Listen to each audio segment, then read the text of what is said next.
It's great being back in Sheboygan, but I'm having trouble finding my way to North High. I might have to get some help here. Okay, I'll pull over here and I'll find somebody. Oh, hi. Hi. Hi. How's it going? It's Malyssa. Oh my goodness, what are you doing here? Well, I'm trying to find my way to North High, but I can't really remember the way. Can you help me get there? Yeah, it's been that long? It's been a while. Okay. All right. Yeah, I know where I'm going. Okay, all right. Well, while we're driving, why don't you tell me about your time at Sun Prairie? Oh yeah, yesterday I was at the lovely Sun Prairie High School in all of its giantness. I always forget how large that school truly is. And I got to have a wonderful time judging. I got to do impromptu, which I truly love doing. And got to judge the group interp final round, which made me very, very happy because I never get to judge that. So what would you say your favorite thing you saw this week was? Am I allowed to say the thing I saw on the bulletin board?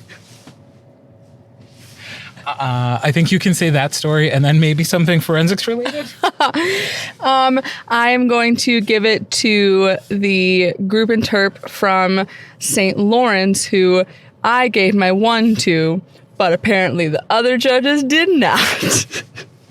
But they were so tight and they were so clean and they were having so much fun. And you know I'm a sucker for binder tech anytime anyone actually uses it. And the outfits that Martin has those boys in this year are great. They were wearing just these like beautiful red shirts with tan pants, and the other ones were wearing dress pants and white turtlenecks, and they just looked really slick. I was there for it. That sounds great. Okay, but you obviously have another story that you want to tell. This story is for Heath Rannell, who I was hanging out with. We both had round 2 off yesterday. So we were walking because I'm trying to be a good person and not be, sedentary at all times. And he needed to get steps in to qualify for his next Pokemon Go battle. So we were wandering around the school and various bulletin boards had this... I don't know what to call it. There were a lot of them called We Are SPHS, and they had little one-word describers or phrases for how the students labeled themselves: athlete, tired, dyslexic, things that were just really like them being very vulnerable. And so we were just reading them, and then I gasped loudly, and Heath asked what was wrong, and then I pointed because at the top corner of one of them, it just said, average-looking diabetic. And I just really appreciated the honesty within which someone describing themselves is that way, and also what it would be like to be someone who others might describe as, oh, you remember so-and-so, the average-looking diabetic, and that being a good enough descriptor to remember them by. But overall, it was a really nice day, fast-paced day. They always keep it nice and tight there in Sun Prairie. And I was home and on my couch watching Survivor in no time. That sounds like a really fun day. It was. I enjoyed it. That's awesome. And somehow, even though you haven't given me any directions this whole time, we've made it to our destination. I mean, I was trying to point with my eyes to tell you where to go, but I'm wearing sunglasses, so I see now that was not a good method. It didn't work, but somehow we're here anyways. We did it! And the bit is over. Dun, dun, dun. So it's time to just say, have a good week, everybody. Enjoy this episode. It was really fun for Kurt and I to reminisce with this one, so I hope you enjoy it. Bye. Bye.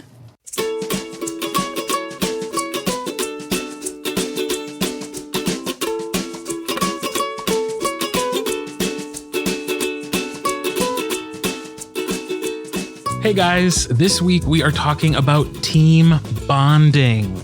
And this is one of those episodes where Malyssa and I are truly in a dialogue together. We, during the course of this conversation, discussed different strategies, our differing backgrounds, and how we approach working with teenagers certainly comes up. We don't agree on everything, but we think that's fine and that's fun, actually. And we hope that this is one of those episodes that after you've listened to it and you've had some time to think about what you do with your own team, we hope that you'll let us know what you think.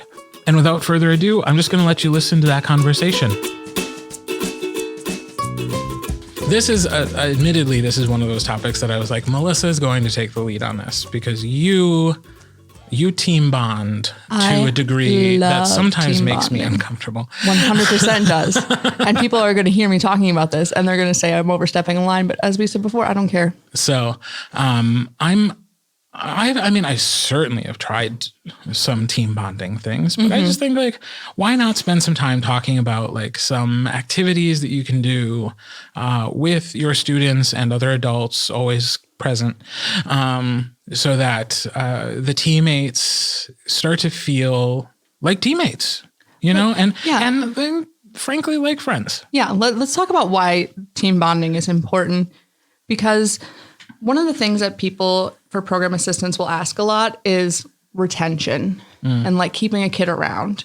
Because if they aren't doing well, for them, they lack incentive. Right. But if the goal is success, once they don't have success, why they have no reason to be there. But if you build a team environment that they want to keep returning to, that in that environment they flourish, that can be their motivation, is just getting to be a part of that. Yeah. And for some kids, that's what they're going to walk away with, is being a part of your forensics family, being on your squad, and the memories and the friends that they're going to make there. And as Kirt and I have talked about, people from our team still friends with that we're still friends with them today. Yeah.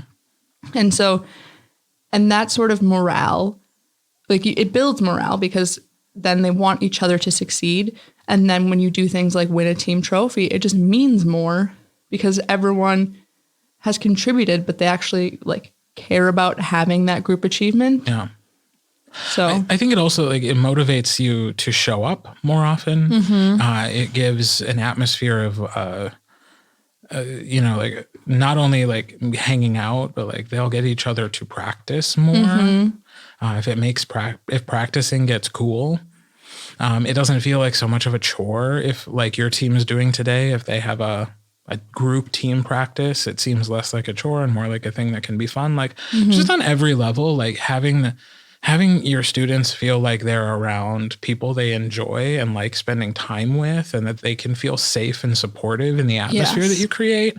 Like it just does such great things for a team overall. And I think it's a great recruiting strategy too. Because if people see that your kids are having fun and they're walking through the hallways talking to each other and they seem like a close, tight-knit group, people are going to be like, I want to be a part of that. You know, it's so much better than having a team where like people are just there to compete. Yeah. And they're not interacting. And we talk a lot about the kids who are walking away from tournaments and the only thing they're walking away with is their critique sheets.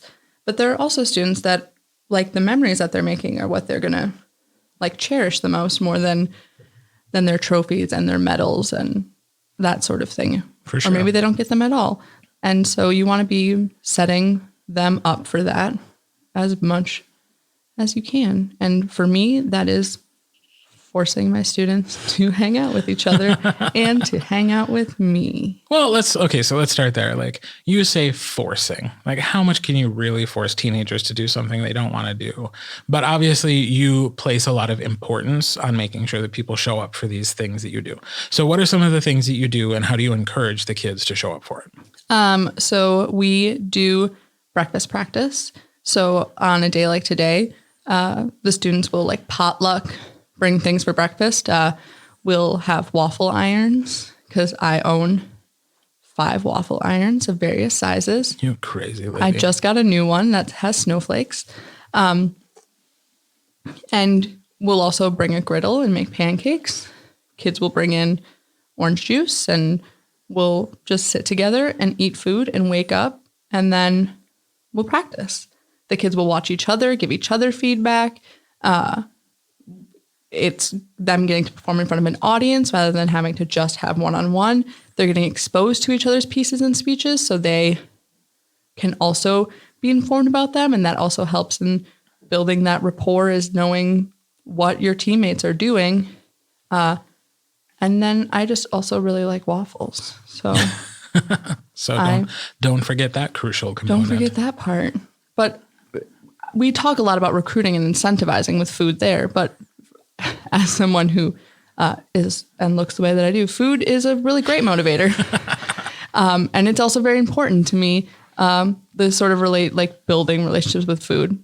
You know, a lot of people know I bring bring a cake for everyone's birthdays, and I'm always bringing everyone snacks. So setting up that food, great way to incentivize them, but don't put the burden on yourself. Potluck it. Ask the students. They're not going to be able to afford everything, but they can go to the grocery store and bring a quart of orange juice. Right. That's not a heavy thing to ask. No. Are your team hangouts always practice related? Mm-mm. So like what other things do you guys do as teams? We do movie night where we will have popcorn and snacks again, and we'll watch a movie. I found out a few years ago that a lot of kids on my team had not seen the movie Mean Girls, and I was physically angry. So the next week on a Wednesday night, just at 5:00, was like, hey, we're going to be showing Mean Girls in Kroll's room. You guys should come. It'll be fun. And so we just watched Mean Girls and ate food together. We have also done, especially when we're doing overnights, we'll play a game of Mafia, all of us together, because that's also fun to like lean into your characters and whatnot. We'll do like just a team dinner at my house. I invite the kids to my house. I feed them all like spaghetti or something. And then we'll play various games that just engage them and make silly memories. One of my favorite ones, and you have to do this a little bit later in the season for it to be successful, is playing charades, but all of the prompts are kids' pieces and speeches on the team. So the person who draws it, they're sort of like doing impressions of each other and poking fun at their pieces and their speeches and stuff. And it's really fun. I like it. But I also am insistent upon that. Like, I am always referring, I'm more likely to call them forensics family than the forensics team. And I purposely build relationships with my students outside of being their forensics coach. If they need someone in their life to talk to about anything, I want to be there for them.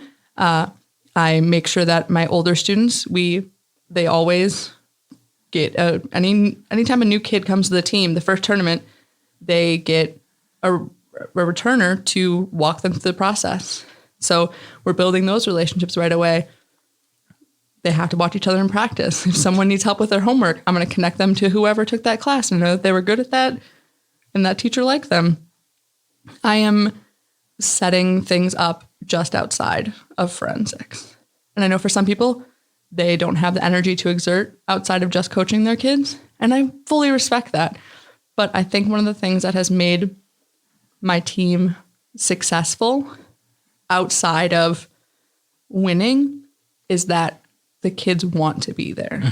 And they'll let you know if they're like, last year I had students that were like, this doesn't feel right. Like something on the team doesn't feel right. And then we just talked it out and figured out what it was, made the solution, and then we moved on.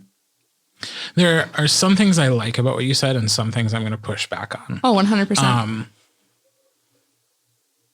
Well, one, I would say that I like anything that you described that happens inside the school. Yes. The movie night, that sounds like a great idea. And the nice thing is, our school district was always really great about it. That as long as you're out of the building by 10, you can be in really any classroom. You can reserve it. And as long as somebody knows that you're in the building, it's fine. So that's a great resource to just use the space that you already have. I also think the kids will also tell you if it's not needed, or if you set up a social thing and it's a bad time of year and they're super stressed out because of finals or something, and they'll be like, I don't think this is the right time for it. They'll tell you, and that's okay too. But the one thing you said that I want to touch base on is how some people don't have time for it because they just have time to coach forensics. I think part of what we're talking about today is that it's a worthwhile use of your forensics coaching time to set up some of these types of activities. So maybe one practice per month instead of doing, your usual 20-minute practice sessions or group practices, however you run your practice times. One time a month becomes a movie night or becomes a game night or becomes something else that is purely focused on just getting everybody in the same room at the same time to do something enjoyable. that's not forensics related. Yeah. That, it just gets them to spend some time together building the team vibe, I will push back on, and to a degree, and we've talked about this before, it's just like, I'm a dude. It is a totally different thing for me to think about like inviting teenagers to my house. I'm not comfortable with it. I did it one time and I made sure that my co-coach was there the entire time. Like I literally told him to come 30 minutes before anybody was supposed to show up to make sure there was not the possibility of me being alone with a student in my house. Cause like that freaked me out. And like the whole time I was so kind of like on edge about it that I felt I couldn't even participate in the team bonding that was happening. I hope the kids got something out of it, but I know I felt like this is weird. Like I couldn't relax. I mean, the reason that I started to do the team dinners at my house / like we've also done like an ice cream thing is because other sports teams, like they'll have a big game on Saturday. So on Friday night, either a coach or one of the parents on the team, they all go to that house. They get fed there. And I don't know, I like to open my house up to people, but I'm also... And I just think the era of that needs to go. I do. Yes, that happened all the time too, but like we're also finding out in the Me Too era that like a lot of those situations were breeding grounds for things to happen that shouldn't have. So that whole like openness, well, and it relates to my other thing that I'm going to push back on, which is the notion of like forensics family. Go for it. Which like I was in show choir in high school and my show choir director was very much like we're a family and like tried to push that on us. And I realized in hindsight that was manipulation. Like we were being manipulated into thinking that was the most important thing that we did. And I am not comfortable with that now as an adult to put the label of family on something that is certainly I want us to be friends.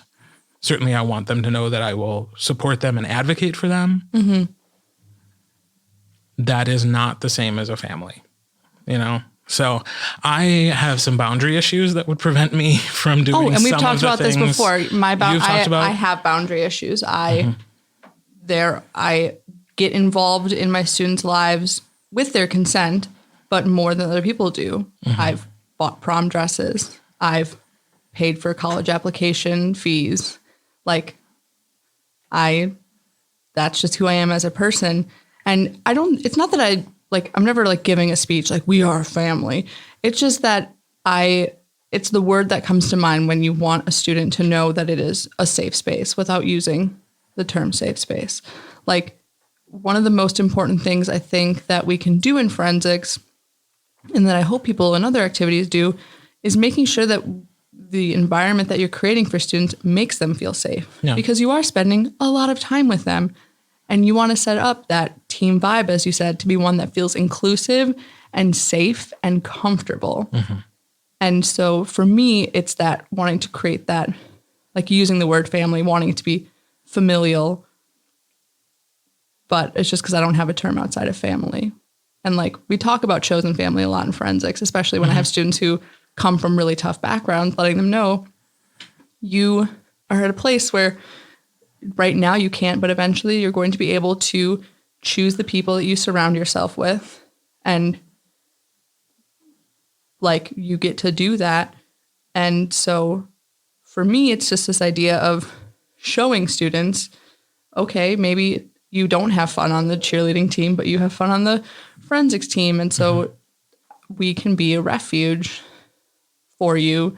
We can be an oasis in the desert that is teenagers. And I guess it's just because I don't have a term other than family. I actually normally call them my squam, which is squad and fam put together. That's cute. Yeah. I mean, I think all of those terms are fine. I just, like I said, I kick back against that family thing just because I had like I see it in hindsight. And like last year we talked about that article about that guy who like, sometimes those are just their breeding grounds for icky things. Yeah. And like, again, I don't think anybody thinks that when a female coach does it. You know, I see other female coaches, other female teachers talking about inviting students to their homes with some regularity, and it makes me uncomfortable because I think that the era for that has come and gone. I think we used to be more naive about what could happen in those types of situations. And I also think, like, God forbid, some things should happen while at your house. You know? Something cool and fun? No, like... Yeah, I know. I mean, we never want to think that any of our kids would do something wrong, but like, what if a student sexually harasses another student and it happened at your house? This got real bummer. Well, I'm sorry, but I think this is something when we're talking about team bonding, we have to think about too. Is like you talked about having a safe space. I think public safe spaces. Okay, well then let's talk about team bonding that I've done in public spaces. Yeah. Laser tag. There was a period of time where we would go to the Congress at Appleton East. And then after Congress ended, we would go to Funset Boulevard and play laser tag as a team. Awesome. You can, before your team, before the North tournament, they all go get breakfast together, right? Yeah. Go out to a restaurant together. You as a coach aren't there, but not on that specific occasion, no, because I'm running a tournament. We used to do a tournament after party for... Also, by the way, that is one way to make it mandatory. Because that breakfast is how they check in for the tournament. Yeah. It's how I know they're there. Because we don't have a bus ride. Yeah. But after the home tournament, someone always hosts a party at their house that all the kids go to. And that was another thing I was going to say too, is like, I think it's totally one thing for like the coach to say, come to my house versus a parent or somebody else saying like, we're going to host something at our house. I am a full proponent of students hosting other students. I think that's great. Okay. And I have often encouraged like my team captains or when we used to have spirit leaders to be like, hey, you guys, maybe you should plan a party. Maybe you should make sure everybody's invited. Maybe you guys should hang out socially. Maybe you should be friends. Maybe, you know, I would overhear them being like, oh, like, you know, do you guys want to go to Culver's after the tournament? And I'd be like, hey, maybe you should say something to the entire bus. Make that a bus announcement? Make that an everybody invitation. And oftentimes their reaction was like, oh yeah, sure. We hadn't even thought about that. Like, just let people know when you're doing things, kids, and then like invite them along. And even if you don't end up sitting at the same table with them, like at least people feel like they were included. And they had something to do after the tournament. And at least for my team, there always naturally falls like a group of people who are very tight and then people who feel like outliers. And I think something that you as a coach can do is reach out to that someone in that tight-knit group and say, hey, do you mind just, you know, checking in with so-and-so and seeing if they want to join you in doing something, or just like sit with them at the tournament and have lunch with them before power rounds get posted. And I don't want to say like intervene, but just help gently guide them towards the socially anxious kid who's not going to say, hey, I would love to hang out with you too. Yeah. Take advantage of those extroverted kids and say, hey, invite everyone or reach out to this person specifically. And I also like check in with your team. You're allowed to ask how it's going. And sometimes they'll say, well, there's this underlying issue that you haven't noticed and things are weird because of it. Can we talk about it? Or they'll say, well, you know, it's really boring to be here. I don't want to be here. It's stupid and dumb. And then you can try to do what you can to change the vibe and change the environment. Are there any other team bonding activities that you guys have tried? You guys do so many. I mean, you guys go, especially when you go to nationals, you do like some weird stuff. Well, we always go, we get ice cream every day. I will go to whatever museum is free. I'll go to a park, especially like just a really cool looking playground. When we were in Louisville, I made my team walk just over a mile to get donuts. Yeah, I'm trying to think of what to you is the weird stuff that we do. Parties where you dress up as other people on the team. Ben Cole's Situations birthday. where you throw quote unquote weddings. And these are all things that the students, okay. 2 examples that he's talking about. When we were in Philadelphia for nationals, 2 of my students decided that they wanted to have a pretend wedding. So the students that night put the whole thing together. They made a toilet paper dress. Kroll was the maid of honor. They found a spot in like an upper level of the hotel that was a pretty view of Philadelphia. They like did a whole thing. And then they did like a march. But that's just because like this was also before they had smartphones. Like this is how they had to fill their time. And as for the dressing up as other people, because it's Kroll's birthday when we're at NSDA Nationals sometimes. And so we throw Kroll parties. And this last year at state, we did a sort of Secret Santa thing, but instead of giving them a gift, you had to dress up as that person. And then the team got to guess who you were, and Kroll and I got to be included. So I got to dress up as my student Kobe, and my student Mason dressed up as me, and getting to see how people view me was very interesting. Apparently, I just dance a lot and sing Tempo by Lizzo featuring Missy Elliott. But for me, it's a lot of like helping them step out of themselves. And also, don't be afraid to tell them, put your phone down. No. Stupid phones. They have to put them face down during practice. They have to leave them in their bags if they're coming somewhere. Like, just tell them to not use their phones. And most of the time, they're going to listen to you. So any sort of activity where you're asking a student to sort of step outside of their boundary a bit to, like, do something silly can be really fun. We've also tie-dyed state shirts where we bought our state shirts white. And then we had a team tie-dyeing event with them. When I was in high school, we would go to a nursing home as a team and perform in different lounges in the nursing home, which was just cute and nice. I know some teams will go to the local library and do story time. So that's a cool idea. They'll read storybooks during story time.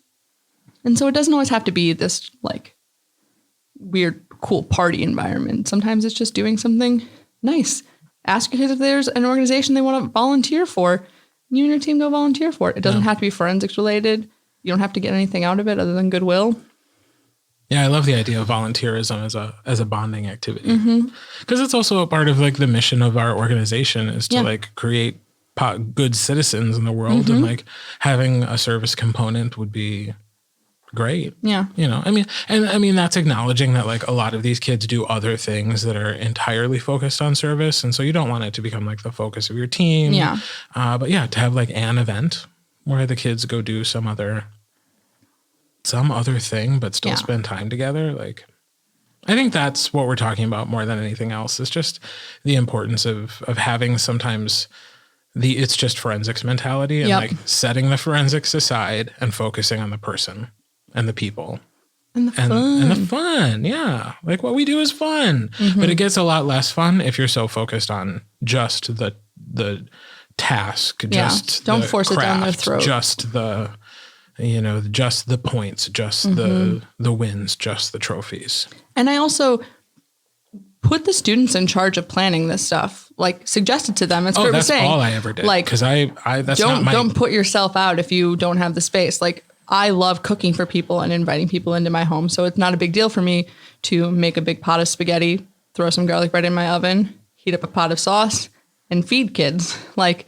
that's not a big deal for me. But if it's something else, I'll tell them, okay, you guys have to plan something for the Friday night before state. What are we going to do? Got to do something. Where's team meal? Got to figure it out. And it just, I want to foster that environment, because so often when my students have graduated and I've been in conversation with them and we get nostalgic, it's always about those memories. It's never, well, when I won this thing, when I went to this nationals, it's always, oh, when we did that just stupid fun thing. Or when like driving back and forth to Congress and you would always put on weird music and sing to us. Like, embrace that. But I also think part of that is like you also participating in it as a coach. Like, especially if you're asking them to do something silly like play charades or absolutely. do Mafia or something. To do it yourself. You've got to do it yourself too. And I do think, I mean, I don't want to get down on like becoming, like having a personal relationship with your students. I just think as a man, as a gay man, like I just am always a little bit worried of being accused of something. I also worked for the Catholic Church for many years, which probably doesn't help my feeling of like, you could be accused of something at any point in time. But like some of my favorite memories just getting to know kids is on the forensics bus. Yeah. You know, like you go back there to talk to them. Sure, it starts off about like how their day was and what their scores were, but if you just hang out there for a little while and start talking to them about things, like it doesn't even really need to be asking them personal questions. I mean, I feel like if that's what you're going back there like hoping to get out of it, they will immediately sense that and shut it down. But if you just go back and like ask them what they like the last movie they saw, what book are you reading? Yeah. You know, who's on YouTube right now?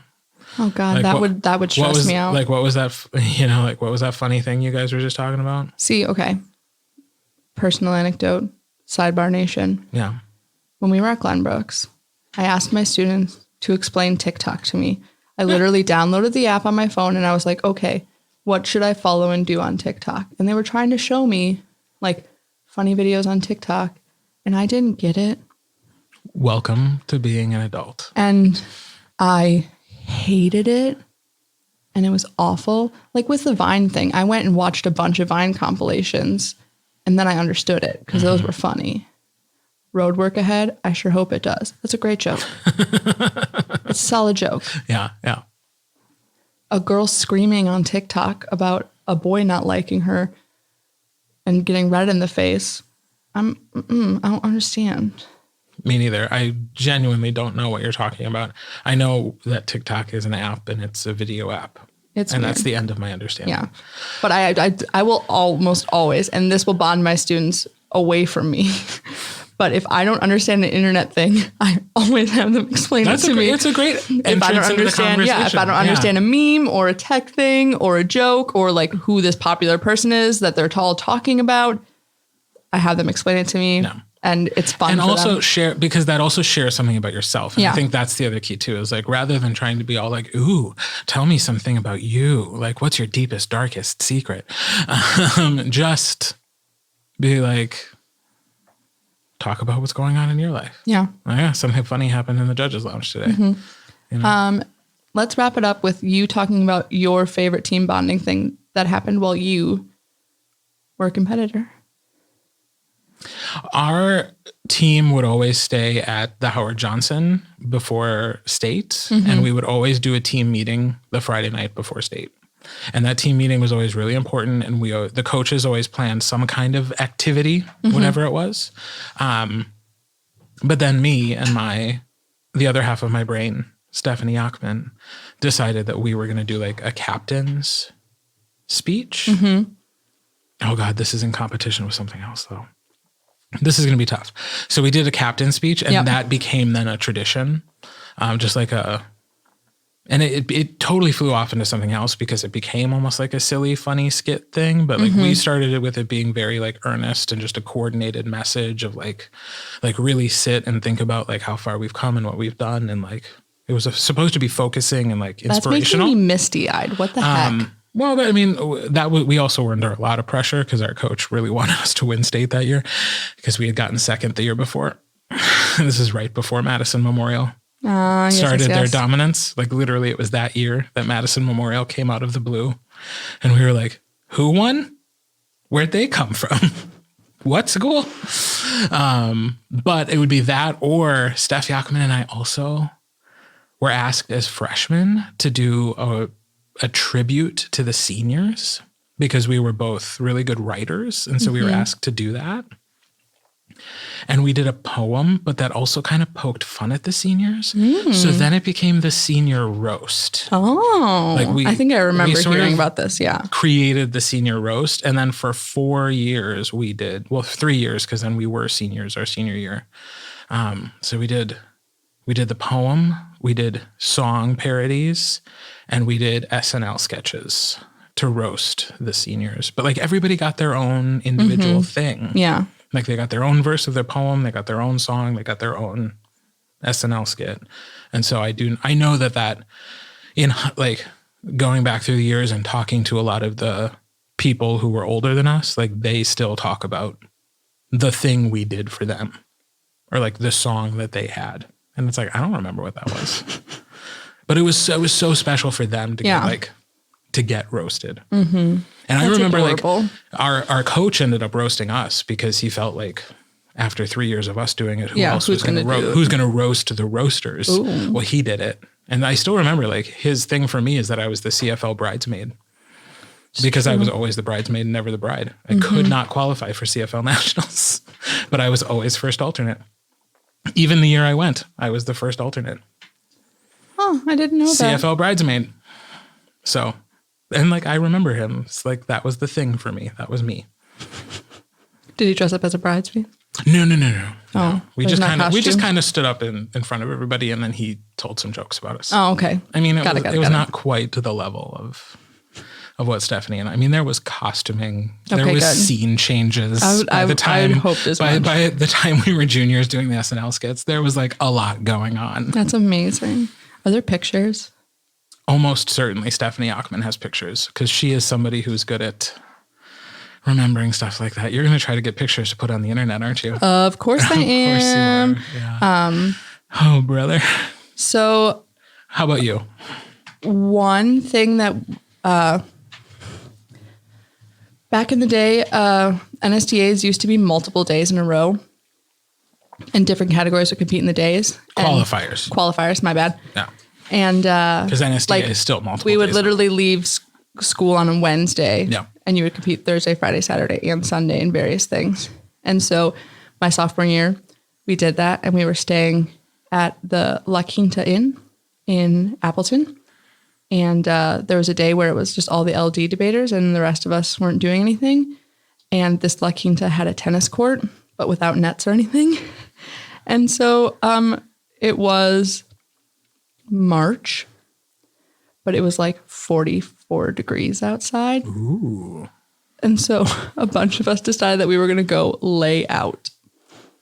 It was warm enough to not have a coat, but like we were literally laying on hotel towels in this weird beat up, like tennis court. But it was like no one had cell phones yet. Someone had brought their portable radio with them. So we were just listening to the radio and just like talking. And there were a lot of people who I had not interacted with much that season who were there. And I got to converse with them. Mm-hmm. And then later that night, we played Team Truth or Dare. And forensics kids are so creative. Yeah. They make you do some weird stuff. And I loved it. I have plenty of stories that are not appropriate for the pod from that night. But it was another one of those situations where coaches didn't tell us to do it. They sent us off, gave us our curfew.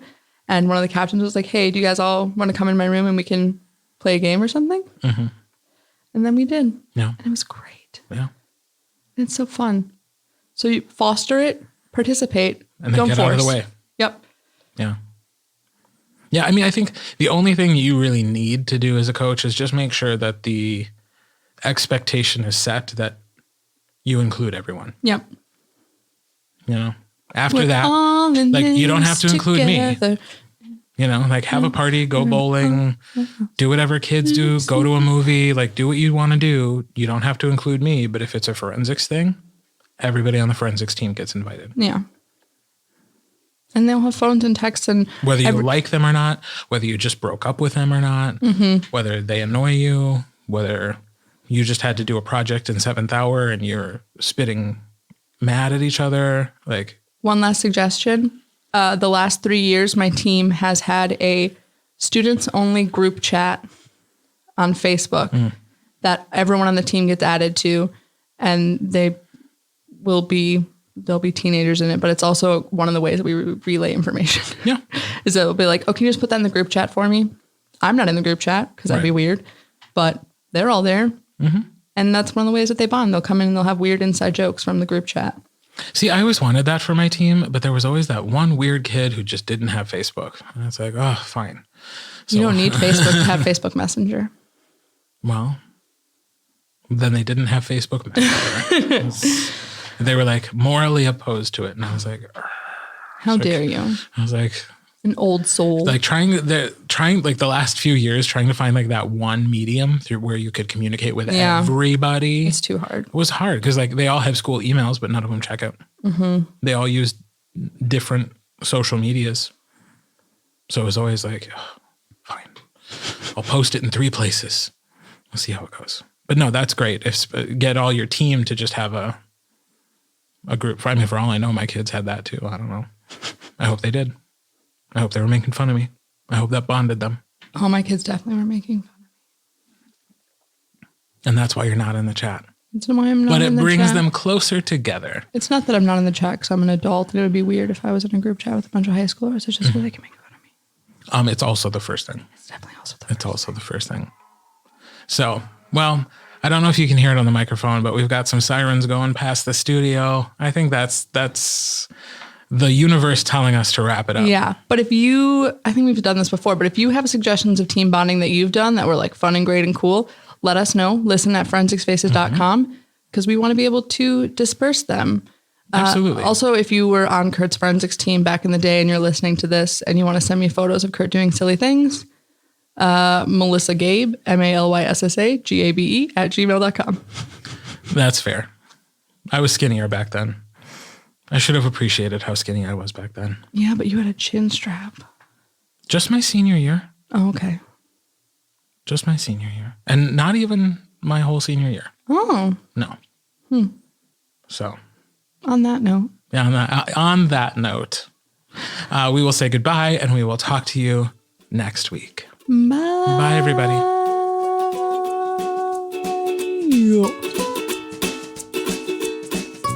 Forensics Faces is proudly produced in Wisconsin, the birthplace of the National Forensics League. Our theme song was written and performed by JJ Hameister. If you're a fan of Forensics Faces, the best way to support the podcast is to leave a 5-star rating and review on Apple Podcasts. You can get in touch with Malyssa and me by emailing listen@forensicsfaces.com. You can also find links to all our social media accounts and online merch store by visiting forensicsfaces.com. I'm Kirt, encouraging you to listen, think, and speak, preferably in that order.